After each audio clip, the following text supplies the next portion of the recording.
When I bought a bike, I instantly let go of it and my obsession shifted because I felt the true impact of living. Hey guys, welcome to the Happy Way podcast, your go-to place for all things fun, happiness, well-being, growth, trust, and diversity. I am your host, Melissa Fideli, and I am here to inspire and connect everyone who chooses health and happiness so you can be your healthiest self and live life the happy way. Hey everyone! On today's episode, we have motocross and smoothie queen Taylor Eve. You may know Taylor from the Happy Way Snapchat, where she gives us daily insights into her life and every day shares with us the most delicious Happy Way smoothies. Taylor has been on quite the journey over the last few years with her health, fitness, and confidence levels. Today, Taylor shares with us her personal empowerment journey and how she has excelled in a male-dominated sport. So welcome, Taylor. Thank you so much for having me. It's so cool to be on here. Of course. We had to get you on here. You've been part of the Happy Way fam for so long. So it's only right that you had to come on the podcast. I know. I can't believe I was looking back on my Instagram, seeing how long I've been with you guys. It is a long time. Like a very long time. Yeah, like since the start. So let's actually talk about your journey with Happy Way because like we said, you've been with us since the very early days. How did that all come about and what have you gained through this journey being with Happy Way? Yeah, I have been with you guys for ages. So it was when I first started my Instagram page and I saw Ashley Bynes, which is so crazy in hindsight because like I worked for Ashley for a couple of years after this. So the worlds are so linked, which I'll get into soon. But I ended up buying a packet because I was influenced by her. I think it was maybe the OG top of the chalk protein, like the original. Yep. And I just became hooked. I just remember you guys had a massive sale and I bought like everything and more. Oh my God. I was so hooked. And I actually remember like I asked Ian about this not that long ago. I'm like, can you like check to see how much I've actually spent with you guys? Like at that time period when I first found out about you guys, because it would have been a lot. And he looked and he's like, oh my God, like you're like our number one customer. Oh my gosh, get out. I spent a lot of money with Happy Way. So, but at the time, I started a fitness Instagram page and was documenting my fitness journey. I was doing some personal training work as well. Yeah. And one thing that I was doing was sharing smoothies and smoothie bowl recipes and doing that flat out on my Instagram. And I was always tagging Happy Way. Yeah. And that kind of started to build my relationship with Happy Way. And because like all of my recipes started to get featured on the Instagram page and we just stayed really connected. And then it progressed into me working with you guys. So I ended up becoming an ambassador in October 2016, which is crazy. Oh my gosh, that's so long ago. And I remember Ian and Ben, they invited me to one of the Ashley Bynes tours. It was either Booty or Squad tour in Sydney. And I just remember being in the crowd with my friend Livy and just being amongst it. And we were there because of Happy Way. So lots of fun memories with the team there. But I remember the next year, Ian randomly asked me out of the blue if I wanted to look after the Happy Way Snapchat. Yeah. And it was just so crazy because the week before he asked, I actually sat down with two of my close friends and we set goals. Yeah. And one of my goals was to get out of my comfort zone because I was such a shy girl. If you knew me back then, I was like so shy. I'm such a different person now. But and so I was like, I want to get out of my comfort zone. Maybe it's getting on camera more. Yeah. And then Ian asked me that. Wow. And so I was like, oh, okay, well, that's my side. There's your sign. Clear. Yeah. Yeah. Wow. I started doing Snapchat and I just remember being so nervous to jump on there. Like it was such a foreign world to talk to a screen for me. Like it was so out of my comfort zone. Sometimes I would like write down exactly what I had to say. Yeah. I was just know exactly what to say and kind of build my confidence. But from there, my confidence started to grow and it's just a really cool transformation that I've kind of had since being with Happy Way. But since the relationship with Happy Way, like they also started to learn that I did graphic design. So I became a freelance graphic designer for you guys and did a lot of work for you for a couple of years. So not only was I an ambassador, a Snapchat smoothie maker, a graphic designer, I literally knew the brand inside out. And then I started touring with Happy Way for a couple of years for the fitness shows. And like I always say this, but I honestly see Happy Way like as my second family. Like you guys, you have such a special place in my heart. I love that. And like there's so much to it. Like even from like back then, like to now even, like I've had so many life changes since I've moved from state to state, and Happy Way has always been with me and by my side and supporting me like with everything. I ended up landing my job with Ashley Bynes, which I know Ian was actually one of my references for me. So he gave the nod to the Ashley Bynes team for me. And basically in that time period of working for Ashley, I stopped freelancing for Happy Way, just freelancing altogether really. And I did get the opportunity to still design some Happy Way packaging for Ashley's collaboration with Happy Way. So I was still involved with that side of things as well. And then I started riding motorbikes, which I know that we'll get into soon. But during working for Ashley, I was riding bikes, and you know, that was becoming my obsession. And I found myself still using Happy Way to really help me with my riding. So it was still a product that I was so reliant on. So I'm still an ambassador. I'm still on Snapchat. And I just can't believe how much my life has changed during all this time of being connected with Happy Way. And amazing. And as for what I've gained, like one of your questions, I've definitely just gained so much confidence with everything in my life because of you guys. And you know, friendships, like not only with like the Happy Way team, but also friendships through the ambassador team, self-growth, not only in career but personal. And I guess like I've just gained so much appreciation for looking after my body. So hope that answers your question. That's incredible. That does. That's, you know, who would have thought from just buying a product online, you know, trying something out because you saw someone else using it, that it would lead to all of these amazing things, you know, your growth and your confidence, your fitness journey, your career opportunities. It's just, that's incredible. I love that story. It's amazing. That's why I wanted to get you on, because I know that you have such an amazing story from the start, you know, and you've really been there and supported the brand and supported Happy Way. And that's just so nice to see. So, wow. Incredible. It's crazy. When I was thinking about it, I'm like, holy moly, my life has been insane since Happy Way. Wow. Oh, that's so nice. The boys are going to love listening to this episode. I know. So now over the years, you have really been through lots of different cycles and phases of health and fitness, some healthy and others not so healthy. Can you tell us a little bit about your journey and how social media actually played a role in that? Yeah, I have. Like my health and fitness journey started pretty young, purely for riding.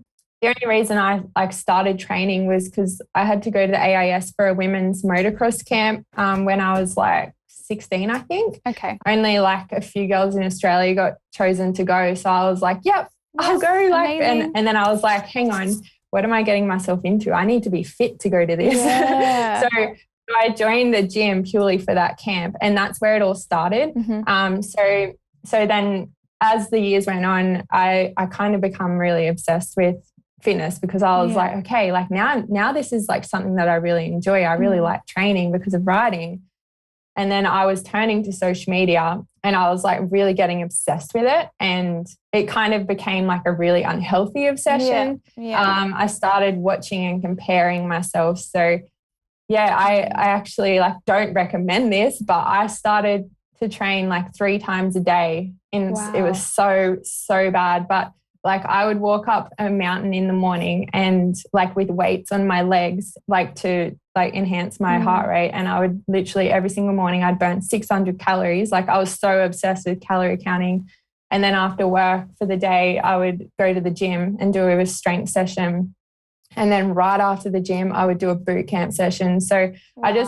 I just remember, like, it was so bad, but I just remember I wanted to be like all the girls on Instagram. And so I was under eating as well. And then it kind of developed into binge eating on the days that my body and mind just needed it desperately. So anyways, it was a pretty toxic life, but yeah, I ended up joining a fitness program that encouraged like the girls who did the program to start an Instagram to document the journey. And so at that time I was also studying to become a personal trainer. So that I did that. I started my Instagram page, which back then it was called Tailor Made Bod. I don't know. Yes, I remember that. I remember that. Yeah. So I became an ambassador for this fitness program that I was doing as well. So yeah, and at that point, I had already had a very unhealthy obsession with food and training, and I was very aware of it. And all I wanted was just to like be normal. Like, how do people train without, like, or in my head, I was like, how do people train without like thinking about it or like thinking about how many calories? Like, why isn't that person wearing a heart rate monitor? Like, isn't it important to know? Like, I would have that in my head all the time and like counting everything. And I was like next level obsessed, and all I wanted was change. But everything on Instagram that I was seeing and exposed to, and like including this program, it told me exactly what to do. So I thought that was the only way to like kind of achieve my goals and, you know, be exactly who I wanted to be. But I was so scared to put on weight. And so I didn't really want to change anything because that's what I was doing. I'm like, no, I want to lose weight. I wasn't even big. Like, I can't believe that I thought that there was something wrong with me. But yeah, it happens to so many girls. Absolutely. Yeah. But like, I was so strict and obsessive with the lifestyle, and this toxic lifestyle went on for years. Like, I couldn't get out of it. And I just remember one of my many moves that I did, like, because I've moved from like the snowy mountains to Brisbane to Gold Coast to Sydney back to Gold Coast. Like, out of my many moves, I remember I joined a gym that did an 8-week challenge, and I just remember going into the check-ins and weighing and measuring myself, and nothing ever changed, even though I was training 3 times a week and eating in deficit. Like, I was like, how the hell, like, science doesn't work.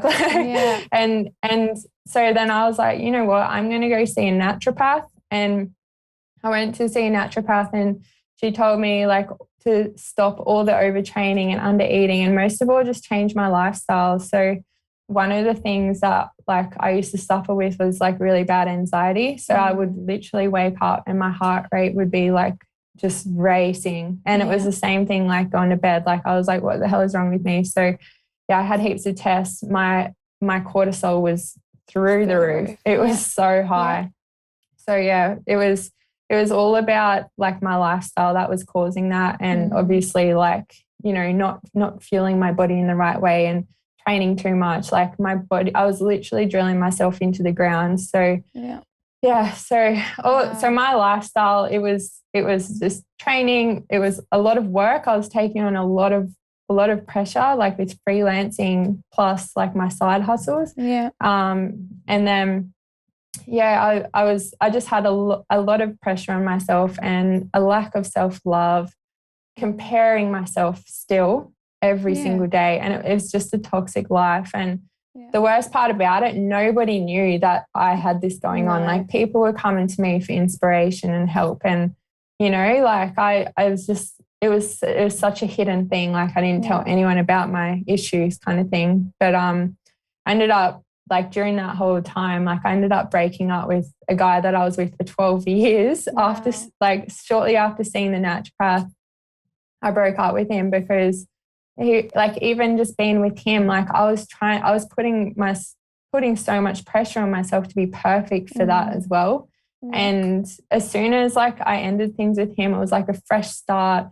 My anxiety went away straight away. Like, it was absolutely crazy, the timing. But yeah, and then soon after, like, all that happened, during, like, I was working with Ashi. I bought a dirt bike, and that transition of my life was the most life-changing thing I've ever had. Like, if I didn't buy a bike, I reckon I would still be in that same toxic lifestyle. Like so you found your passion. You found something that you loved so much, and it kind of changed everything for you.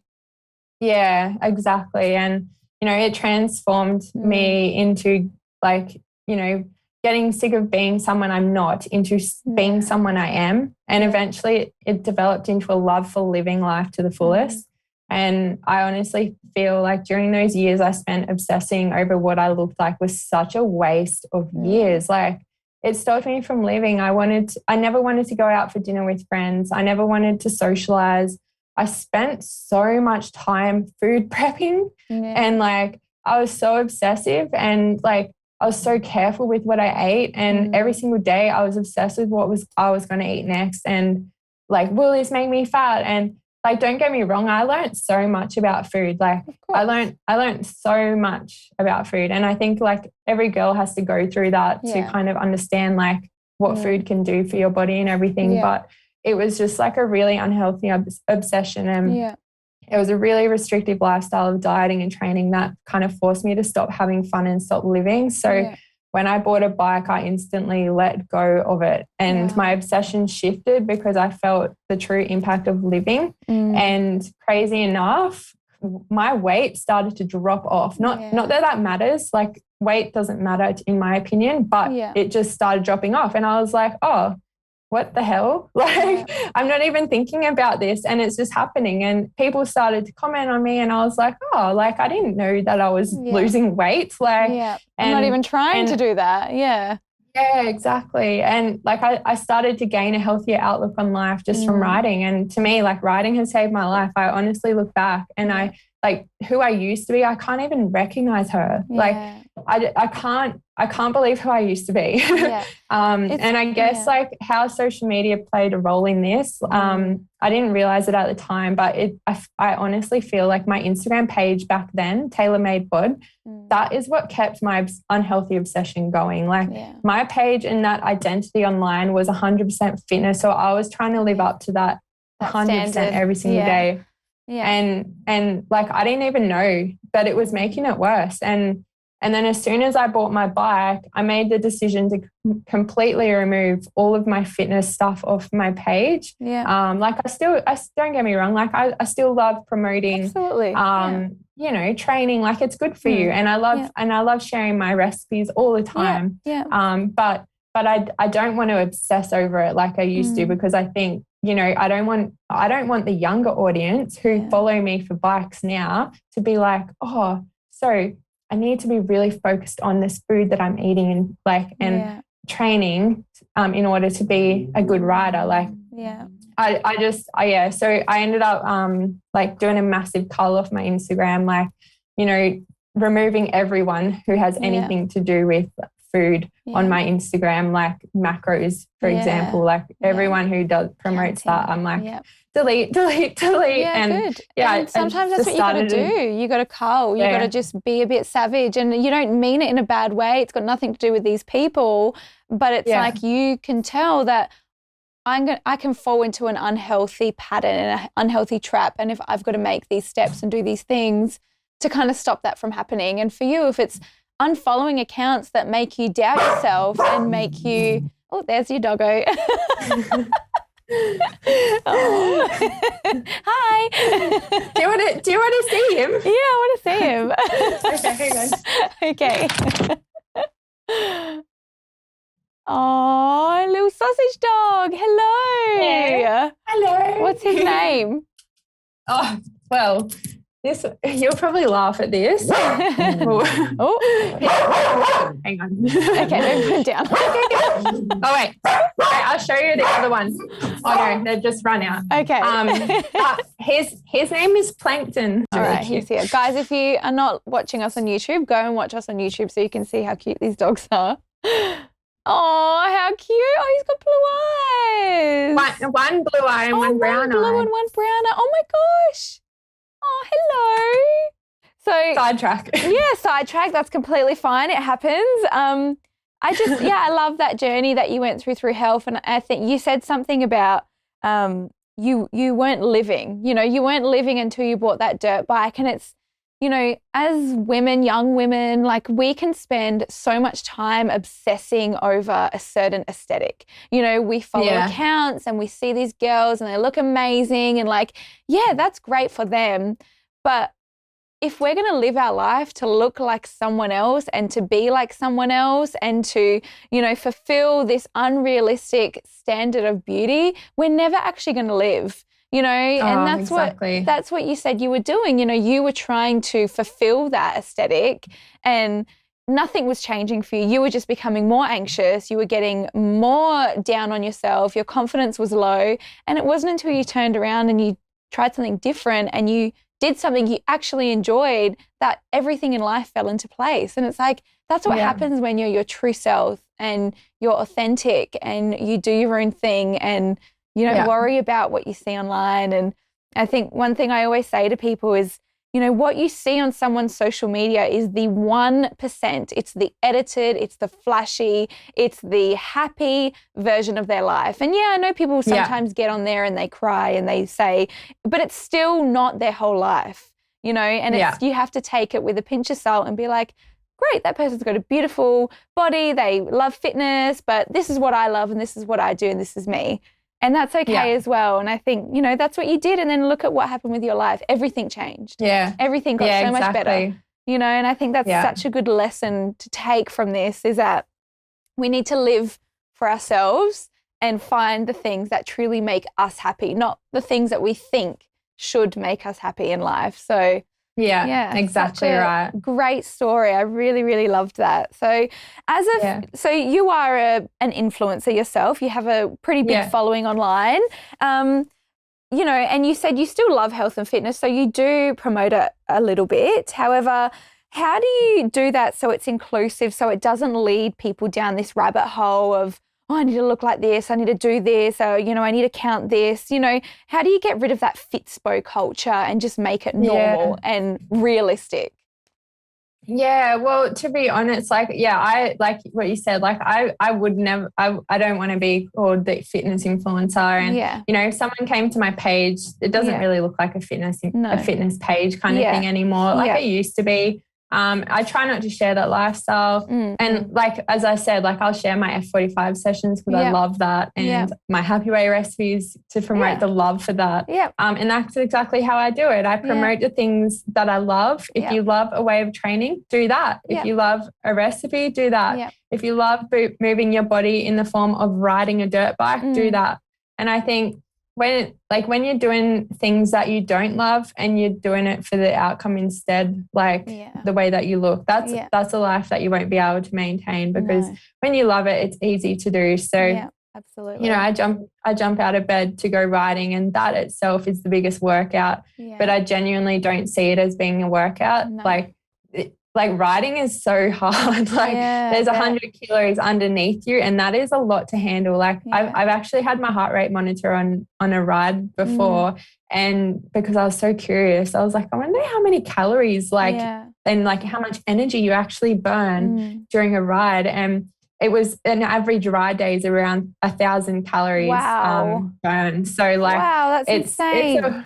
It's crazy. It's 100 kilos underneath you. So, and the thing is, I never look at it as exercise. I never, ever see it that way. I'm like, oh, crazy. I can't believe that burns energy. This is so fun. This is just a fun thing to do with my friends. And it's something that pushes me out of my comfort zone. It's a thrill. And I guess that is how you should live on. And if you're going to promote something on Instagram, it shouldn't be, I'm doing this because I want to look this way. I'm doing this because I fucking love it. Yeah, sorry for swearing. No, you're allowed to swear. Let it out. I love the passion. I guess when someone's telling you to do something exactly the way they do it, like a fitness program, everybody, in 2 words, everybody is different in their passions, and everybody, like an actual body is, everybody is different, completely. Their passions, their genetics, their life path, their day, what they like the taste of, how their body reacts to things, goals, everything like that. We all have such different lives, and not one person is identical. It's that same thing, like not one size fits all kind of thing. And I see, fitness and health as a personal journey, and it should never be judged by anyone. And, it is a unique system for each individual. And the only way that you can learn is by experiencing new things and seeing what works best for you and your personal goals, and, finding exactly what fits your life and fulfills you. Yeah. Incredible. You're amazing. Amazing. So I do want to get a little bit more into your motocross life. So the first thing, motocross is such a male-dominated sport, but obviously girls just like yourself are killing it in this space. How do you navigate being a woman in what is supposedly a man's sport? And what are some of the hurdles you've had to overcome?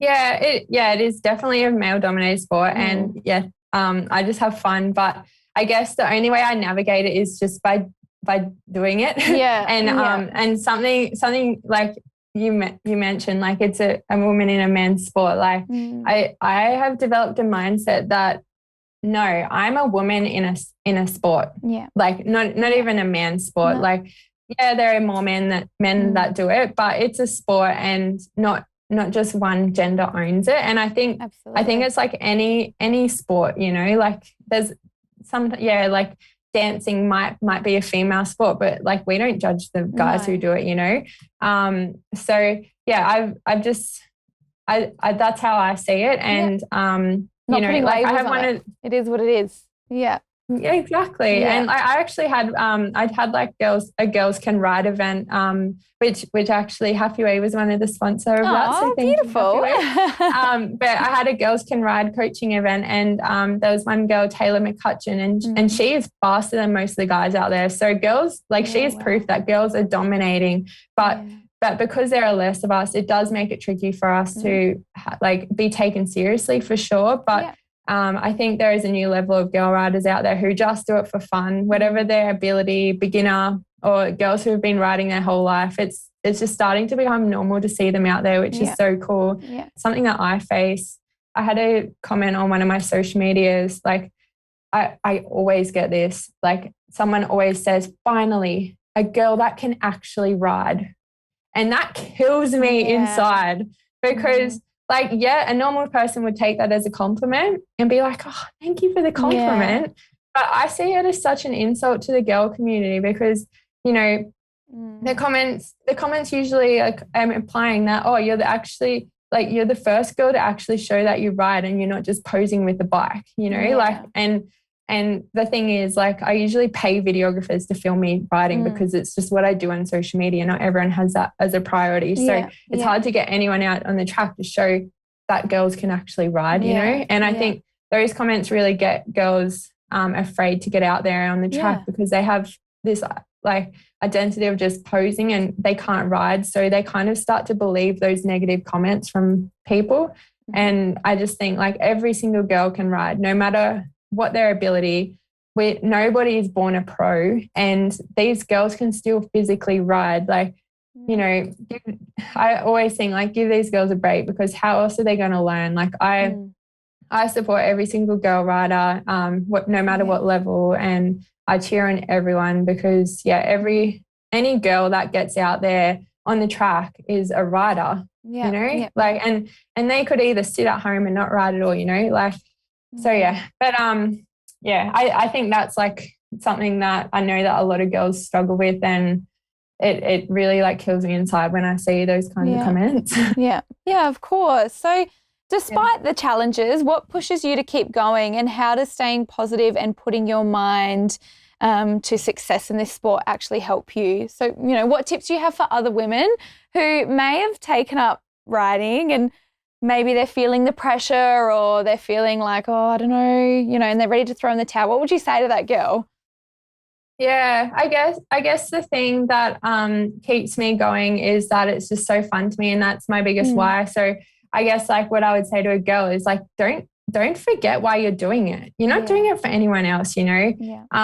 And like there's definitely days that I do struggle with my mind to try new jumps. And the only time I experience that is when I overthink it. Yeah. And I think overthinking is a killer for getting anywhere in life, because when naturally, like if you overthink about something, then it's so easy to think more about the negatives rather than the positives. So when you're thinking about the negatives, there's no way that you're going to try that jump. So, and you know, like overthinking always is a bad thing. So, I mean, like, yes, you want to be safe and calculated when you try a jump, but if you have the right technique and speed and strength to hold on in case you do land bad on a jump, you kind of need to prepare early days to be able to have that confidence. So, like I would suggest like getting coached and actually going to the gym and training so that you do have that strength to hold, like to be able to, you know, hold onto your bike. But like if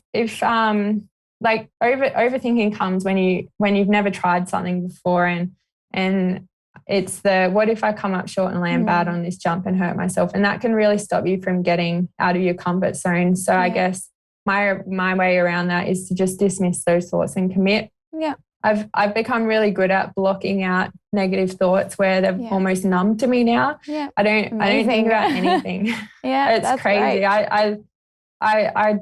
I can't even think about anything negative, and I just have so much belief that things always work out, and you know, if I fail, then it's a good thing because I learn from it. But like, I'm just not scared to fail anymore. And I guess like my tips for women would be to get confident and start believing yourself and knowing that girls can do it too, and we can do anything we put our minds to. And like I said, if you're not confident, find a coach that can help you learn the correct technique. I've been coached all my younger years, and I truly don't think I'd be the right I am if I hadn't had coaching done. So Incredible. So why motocross? This is such an extreme sport, such an adrenaline rush. You know, what is it about it that you love so much that makes you so happy? Yeah, I love this question. Motocross is risky. But we do it for the thrill of living. I have a mentality that life is to be lived and life is too short. And I think my mindset from this comes from feeling like I lost most of my life from obsessing about that lifestyle that I was just talking about, like health and fitness lifestyle. And like it also comes from family illness scares. Like I remember getting a call from my mum once, and she's like, oh, like this family member has cancer. And then I was like, oh shit, like she could, like they could die. Like I'm like, and I remember I actually had money to like buy a house, and I was like, you know what, I'm going to put that money towards a dirt bike instead, because I could die tomorrow, and you know, like I hadn't lived. So I think that's kind of where that mentality comes from. And you got to live, otherwise life will tick away, and we will literally get to the end of our life realizing we did nothing to help us experience life in the most fulfilled and exciting way. And I think life is just so precious, and we've got this one life. Like, why not do something that is just so fun to you? So that's why I chose motocross. And I also love the escape from the reality side of it. I personally find going to a track and riding, it's nearly a form of meditation to me, because you're kind of forced to switch off, and you know, like you're wearing your helmet, you don't have an influence from the outside world, you don't have a voice coming in from someone else. You're literally, it's just you and your bike and this crazy machine underneath you that is 100 kilos and it's loud, and you know, it's just you and your bike. And that's exactly why I do it. And I love that I can go out to the track and not think and just have fun. Amazing. So cool. Can I come and ride with you one day? I've never ridden a motorcycle before, but you've inspired me. I want to come with you. I'll just sit on the back or something. Incredible. It's so fun. It's such I recommend everyone have a go of it. It's just so fun. Wow. Good on you. It's so great. I love hearing your story from where you've come and the journey you've been on and the self-discovery and, you know, getting to this point where you're like, none of this stuff actually matters. All that matters in life is being happy, having fun and enjoying your life, because like you said, you don't know when it's going to end. So you got to live your life. And yeah, you've got such a great mindset. It's amazing. So for anyone listening, obviously everyone who's listening is going to want to come and follow you if they're not already. So where can they find you so they can see all your motocross videos and just see all the awesome things that you do? So on Instagram, I'm just Taylor Eve __. Yep. TikTok, same username, Taylor Eve __. I vlog every week on YouTube. So you can just find me on YouTube under Taylor Eve. Or you can find me on the Happy Way Snapchat, Happy Way AU on Snapchat, and I'll be sharing a recipe over there. Do you have your bike there? Can you show us your bike? Yeah. Yeah? I'll just take you downstairs. And this is the bike that you just... I got it last year. Okay, amazing. Yeah. How often do you ride? I ride like every weekend. Every weekend, okay. Amazing. Yeah, twice a week. This is the bad boy here. It's all black today. Oh, wow. Oh my God, that's so cool. Yeah. I can put like the white plastics on. Okay. Or the green plastics. Okay. Ah, cool. Or I've got black and I've also got grey. So whatever gear I'm wearing, I change my plastics. Yeah, mix and match. Awesome. I love it. Thank you. So that brings us to the end of today's episode. Thank you guys so much for listening, and I hope you have taken even just one piece of wisdom from this episode that you can apply to your life to help you grow and be a happier and healthier version of you. Please like, subscribe, leave a review on Apple Podcasts, and make sure to share us on your socials. Sending lots of love to you all. Bye. Yay.